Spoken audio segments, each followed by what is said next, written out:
Pemirsa, Presiden Prabowo menggelar rapat dengan sejumlah menteri di kediamannya di Hambalang, Bogor, Jawa Barat. Rapat ini membahas sejumlah proyek hilirisasi milik pemerintah.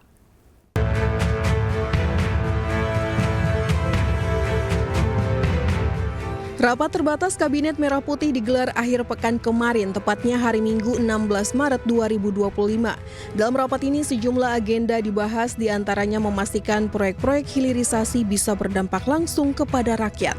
Dampak proyek ini diharapkan bisa meningkatkan lapangan kerja hingga ekonomi di seluruh Indonesia.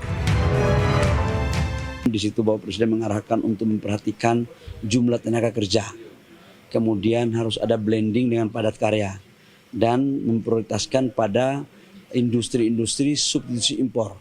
Di samping itu juga Bapak Presiden mengarahkan kepada kita agar implementasinya harus betul-betul profesional dan mempunyai nilai ekonomi yang tinggi.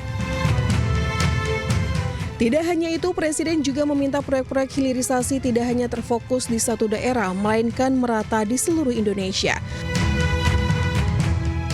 Tim Liputan iNews melaporkan. Pemerintah kembali mengubah rencana pengangkatan CPNS dan calon P3K formasi tahun 2024. Bagi CPNS, pengangkatan akan dilakukan selambat-lambatnya Juni 2025. Sementara P3K paling lambat pada Oktober 2025. Keputusan ini disampaikan dalam konferensi pers di kantor Kementerian Pan-RB Jakarta Senin siang.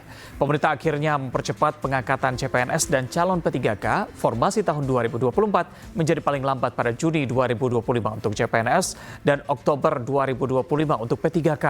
Langkah ini diambil setelah sebelumnya publik memprotes kebijakan pemerintah yang menunda pengangkatan CPNS 2024 menjadi Oktober 2025 untuk CPNS dan Maret 2026 untuk calon P3K.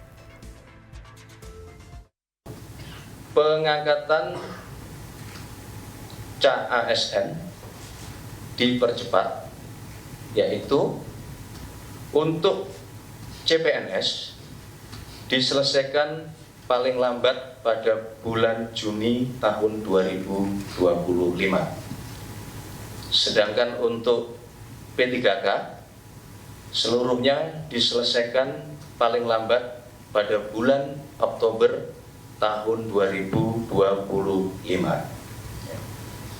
Penyelesaian pengangkatan ini agar ditindaklanjuti dan dilakukan sesuai dengan kesiapan masing-masing kementerian, masing-masing lembaga maupun masing-masing pemerintah daerah dan instansi terkait.